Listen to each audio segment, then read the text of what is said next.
Inilah Injil Yesus Kristus menurut Yohanes. Dimuliakanlah Tuhan. Injil Yohanes pasal 5 ayat 31 sampai 47. Kalau aku bersaksi tentang diriku sendiri, maka kesaksianku itu tidak benar. Ada yang lain yang bersaksi tentang aku, dan aku tahu bahwa kesaksian yang diberikannya tentang aku adalah benar. Kamu telah mengirim utusan kepada Yohanes, dan ia telah bersaksi tentang kebenaran. Tetapi aku tidak memerlukan kesaksian dari manusia, namun aku mengatakan hal ini supaya kamu diselamatkan. Ia adalah pelita yang menyala dan bercahaya, dan kamu hanya mau menikmati seketika saja cahayanya itu. Tetapi aku mempunyai suatu kesaksian yang lebih penting daripada kesaksian Yohanes, yaitu segala pekerjaan yang diserahkan Bapa kepadaku, supaya aku melaksanakannya. Pekerjaan itu juga yang kukerjakan sekarang, dan itulah yang memberi kesaksian tentang aku, bahwa Bapa yang mengutus aku. Bapa yang mengutus aku, dialah yang bersaksi tentang aku. Kamu tidak pernah mendengar suaranya, rupanya pun tidak pernah kamu lihat, dan firman-Nya tidak menetap di dalam dirimu, sebab kamu tidak percaya kepada Dia yang diutusnya. Kamu menyelidiki kitab-kitab suci, sebab kamu menyangka bahwa olehnya kamu mempunyai hidup yang kekal. Tetapi walaupun kitab-kitab suci itu memberi kesaksian tentang aku, namun kamu tidak mau datang kepadaku untuk memperoleh hidup itu. Aku tidak memerlukan hormat dari manusia. Tetapi tentang kamu, memang aku tahu bahwa di dalam hatimu, kamu tidak mempunyai kasih akan Allah. Aku datang dalam nama Bapa-Ku, dan kamu tidak menerima aku. Jikalau orang lain datang atas namanya sendiri, kamu akan menerima dia. Bagaimanakah kamu dapat percaya, kamu yang menerima hormat seorang dari yang lain, dan yang tidak mencari hormat yang datang dari Allah yang esa? Jangan kamu menyangka bahwa aku akan mendakwa kamu di hadapan Bapa.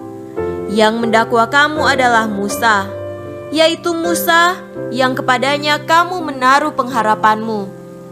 Sebab jikalau kamu percaya kepada Musa, tentu kamu akan percaya juga kepadaku, sebab ia telah menulis tentang aku.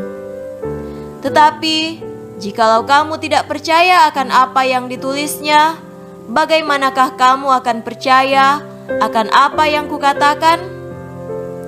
Demikianlah Injil Tuhan. Terpujilah Kristus. Saudara-saudariku yang terkasih dalam Tuhan kita Yesus Kristus, tema renungan pada hari ini adalah membuat orang percaya. Acap kali ketika seseorang sudah berkata jujur dan mengungkapkan suatu hal sesuai kenyataan, masih saja orang lain meragukan kebenaran perkataan itu. Perlu ada kehadiran dan kesaksian orang lain untuk menunjukkan bahwa ucapan orang itu benar adanya. Saudaraku terkasih, bukanlah perkara mudah untuk membuat orang menjadi percaya. Hal ini pun dialami Yesus. Orang-orang Yahudi tidak dapat menerima tindakan Yesus yang menyembuhkan orang pada hari Sabat. Mereka bahkan semakin kesal karena Yesus menyatakan bahwa Allah adalah Bapanya. Berhadapan dengan orang-orang Yahudi itu, Yesus harus memberi penjelasan panjang lebar tentang sikap dan tindakannya. Upaya Yesus ialah dengan menunjukkan kesaksian dari pihak lain mengenainya. Yesus menunjuk pada kesaksian Yohanes tentang dirinya adalah benar. Namun demikian, hal itu belum cukup. Yesus pun menunjukkan suatu kesaksian yang jauh lebih penting lagi, yaitu kesaksian dari pekerjaan yang dilakukannya. Pekerjaan atau karya yang dilakukannya itu berasal dari Allah Bapa. Lebih lanjut, Yesus menunjukkan bahwa dalam kitab suci juga terdapat kesaksian tentangnya. Ketika tidak ada lagi jalan untuk membuat orang-orang Yahudi menjadi percaya, Yesus menegaskan bahwa Ia tidak memerlukan hormat dari manusia.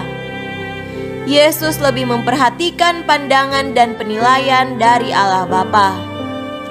Saudara-saudari yang terkasih dalam Tuhan kita Yesus Kristus, menjadi orang yang percaya penuh pada kebaikan Tuhan itu tidaklah mudah. Seringkali kita menuntut suatu bukti yang nyata. Kalau Tuhan mengabulkan permintaan saya, barulah saya menjadi percaya. Kita tidak hanya bisa menjadi percaya dengan cara yang demikian. Cobalah kita melihat ke dalam relung batin kita. Masuklah ke dalam keheningan dan rasakan kasih Allah di dalam hati kita.